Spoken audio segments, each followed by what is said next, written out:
There we go. Hey there, it is Emily Wright, and I decided that maybe what I would do instead of having people submit their ideas or their questions or their problems directly to me is that I could just kind of hunt through the Internet Cello Society forum and see if I can address any of the questions that people have there.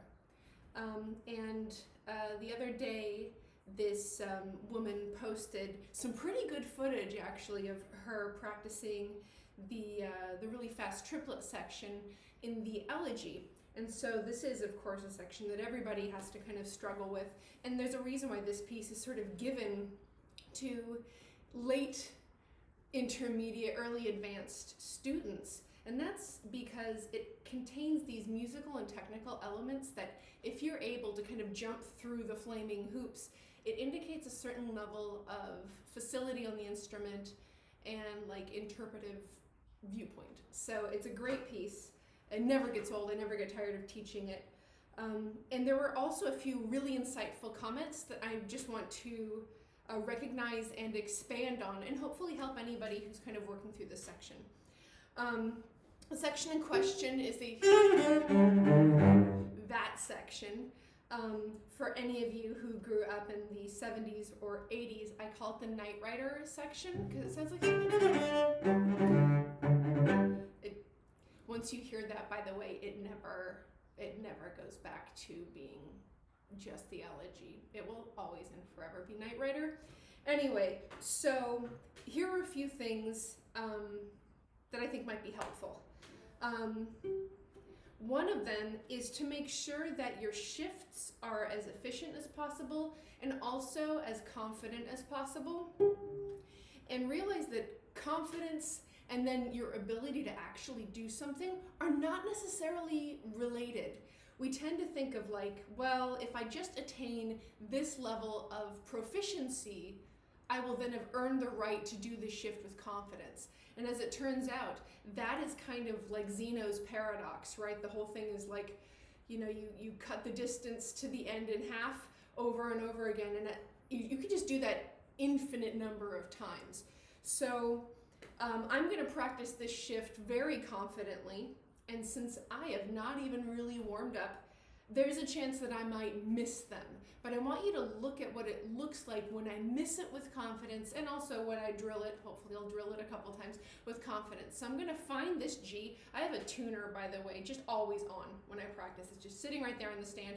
So I'm going to listen to my open G, pretty much in tune. The weather's gone bananas here, so hopefully things will be okay. So the first finger is the anchor for these shifts, right? So I'm going to go, it's flat,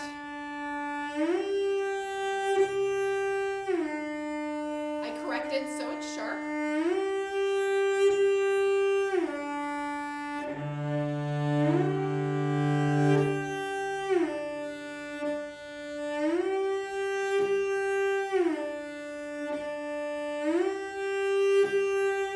so it got better by the end there. And the thing about being relaxed, hello Bella, hi.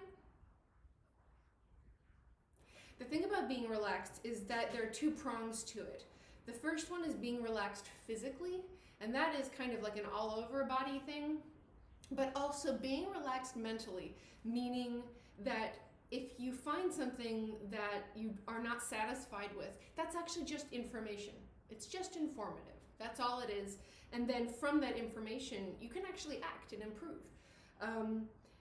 And also, as we start working on technical passages that have to be played quickly when you eventually perform it, it's really important to not, as the metronome goes higher and higher, let your blood pressure or anxiety or tension in your hand get higher and higher. It's just one of those things that if you practice it with any tension at all, you will kind of export that throughout the entire piece. It stays with you. It becomes part of the way that section feels. So practice this really, really loose. Don't be afraid. I mean, I've been playing for like 36 years, and right out of the bag, I was still hunting for that because I haven't warmed up today, right? So it's like, it's completely fine. It's not a crisis in your playing. If you need to warm up, find it, and no matter what, you just kind of stay easy about the whole thing. All right, so that's the first way I would practice this. Just practice getting to these first fingers and making sure that your shift is technically sound. What I mean by that is that your shift is led by the arm, so you're not kind of leading with your fingers at all. Also that your fingers are not spidery. That's what a lot of people get into. A lot of, flailing with the fingers. There are some professionals that actually do kind of have a flailing hand, and all I can say is good for them. They can get away with it. Most of us mortals cannot get away with it. And so it is kind of like a best practice in general, conventional wisdom, to have your hand pretty close to the fingerboard, pretty much over the string you're going to be playing on, as opposed to kind of over here, spidery fingers.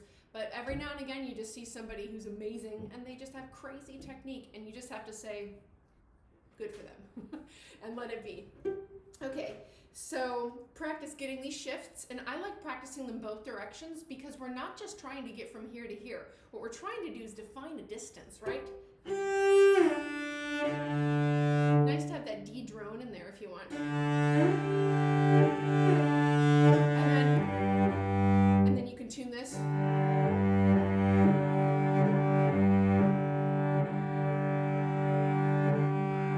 Notice how I squared my hand up a little bit. Fourths are really hard to get well in tune.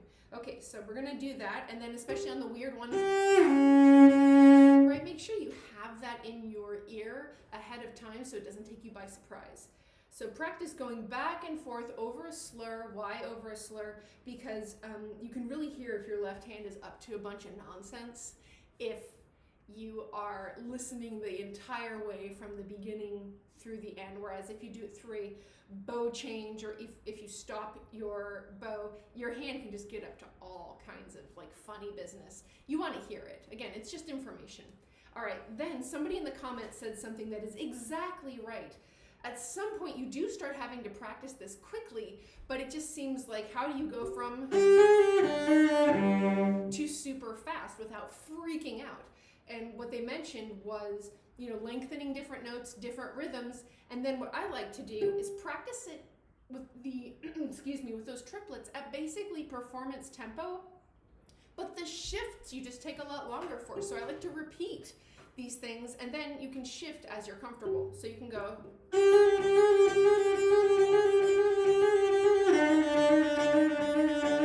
Notice I can adjust my technique. So if I notice I'm spider fingering, breathe.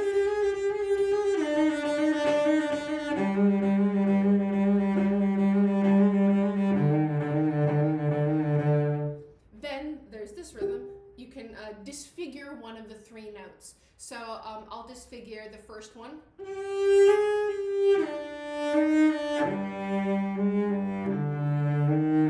Second one.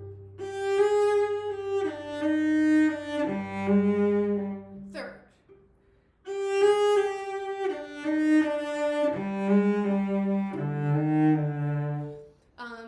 And then you can practice going.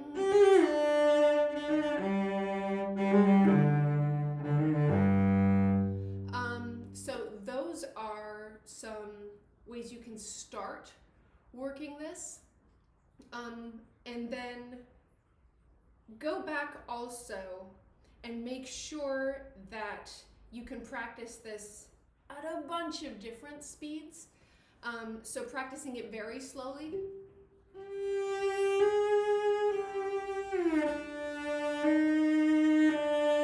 Vibrating the notes, making the tone beautiful. This is for what I call the Yo-Yo Ma effect. He's famously so wonderful to listen to, and I get the sense that in any of his recordings, you could, hit a button in the studio and isolate any single note that he plays, and it's just curated beautifully, right? Beginning, middle, and end, the tone, the intention, the vibrato or not, it's intentional. So I think it's also really important in very quick passages to maintain and foster beauty in the tone, because it is aggressive, of course, but there's also it's still in the context of we want a beautiful tone, something that's nice to listen to, even if it's a beautiful aggressive tone, a beautiful accented tone, whatever it is. You just want to make sure that you're developing a kind of love relationship with this passage and cultivating the beauty of the notes rather than looking at it as just kind of a task to get better at over time. So I would practice. I'm not a big fan of prescribing practice in terms of minutes because that just makes you a clock watcher. So what I like to do is, if I was going to play this piece tomorrow, well, I would first think about, well, when I first started recording this, that shift was really not very secure feeling. So I would do this.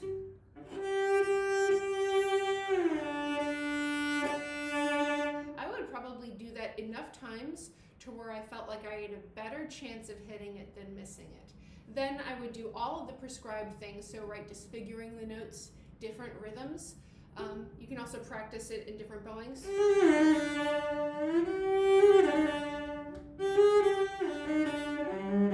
As many different ways as you can look at this passage, it's going to help you explore the difficulty. And then finally, working it in, I like doing the metronome at a single speed, for instance, like this. No, I don't want to rate this at. Okay, this is just 60. And I like leaving the metronome at one speed and then just doubling or tripling the time.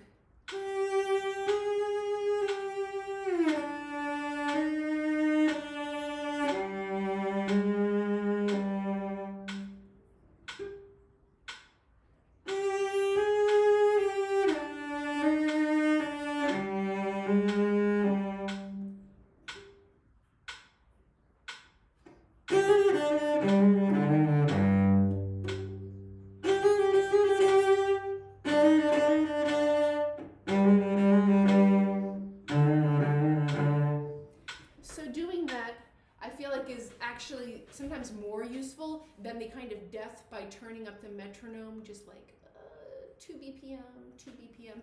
That is a valid way to practice, but sometimes I feel like when, as the woman who played in this video, when you have a lot of facility on the instrument, when actually a lot of people would listen to that recording and be like, that sounds pretty good, which it does.